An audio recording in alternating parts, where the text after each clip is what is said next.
Welcome to whofooadventures. This is the next video in our series on the Sedona Vegfest 2020. In this video, Dr. Michael Greger continues from his previous video where he's trying to answer the question, why is there such a disconnect between the science and the practice of medicine? In answering that question, he takes a look back at smoking in the 1950s. If you have missed any of our Sedona Vegfest 2020 videos, check out the links in the description or check out our Sedona Vegfest 2020 playlist. Now let's watch. Let's watch. If most deaths are preventable related to nutrition, leading cause of death and disability in this country, well then, obviously nutrition is the number one thing taught in medical school, right?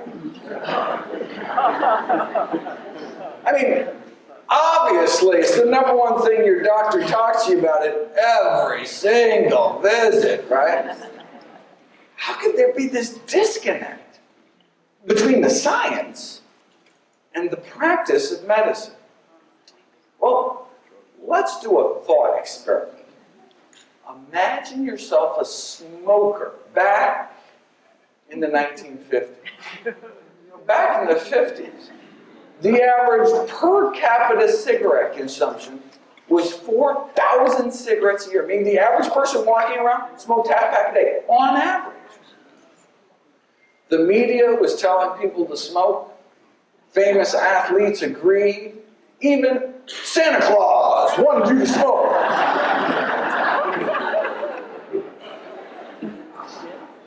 I mean, look, you want to keep fit, stay slender, so you make sure to smoke and eat lots of hot dogs to stay trim, and, eat lots of sugar to stay slim and trim, a lot better than that apple there. I mean, sheesh, right? Though apples do connote goodness and freshness, reads one internal tobacco industry memo, which brings up many possibilities for a youth-oriented city. They want to make apple-flavored cigarettes for kids. Shameless. For digestion's sake, we can smoke. I mean, no curative powers claimed by Philip Morris, but hey, better be safe than sorry, and smoke. Blow in her face and she'll follow you anyway.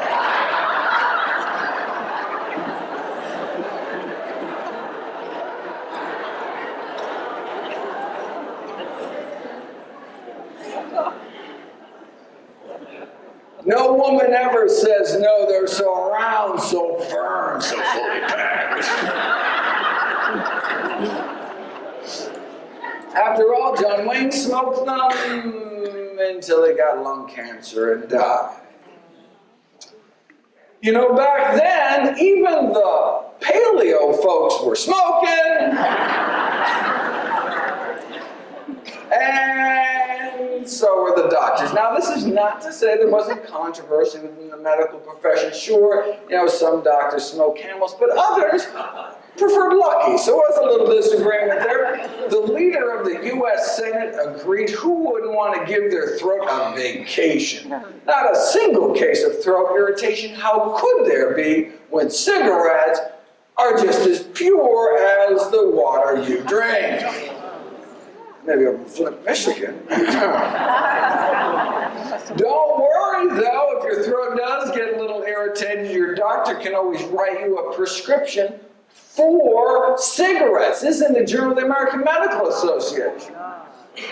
So when the AMA is on board, on record, saying smoking on balance is good for you, not just neutral, but actually good for you, where could you turn back then if you just wanted the science, right?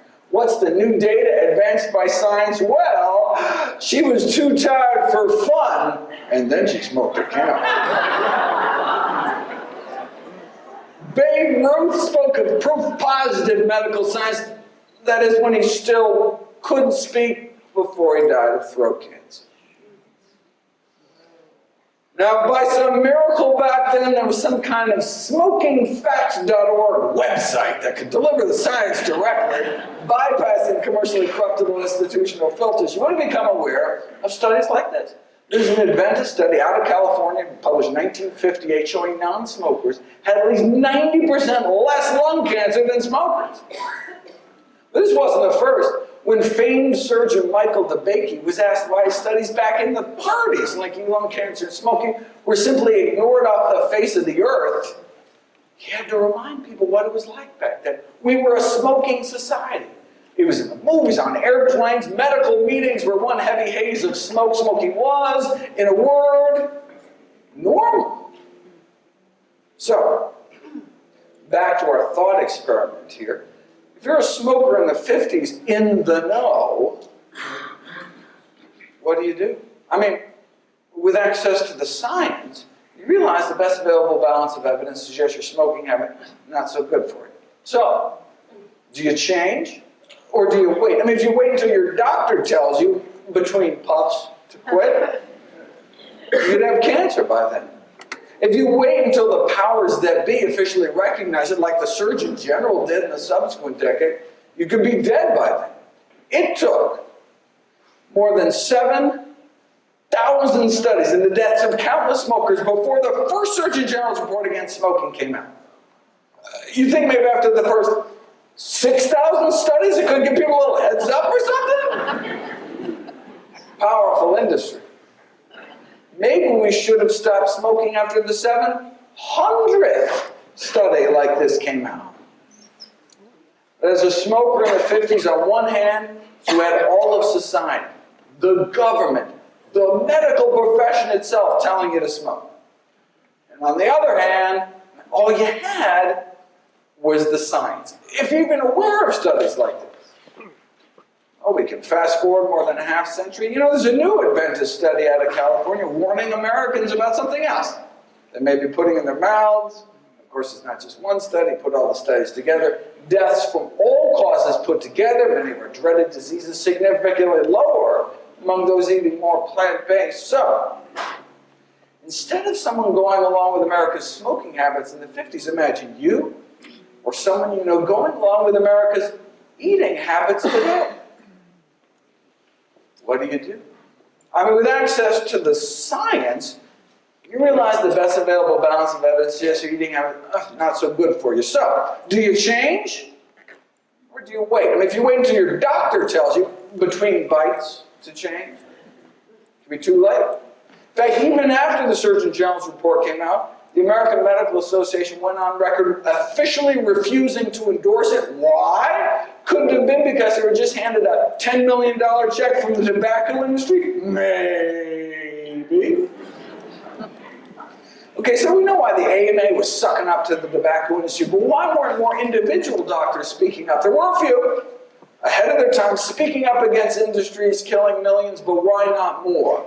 Maybe it's because the majority of physicians themselves smoke cigarettes. Just like the majority of physicians today continue to eat foods that are contributing to our epidemics of dietary disease.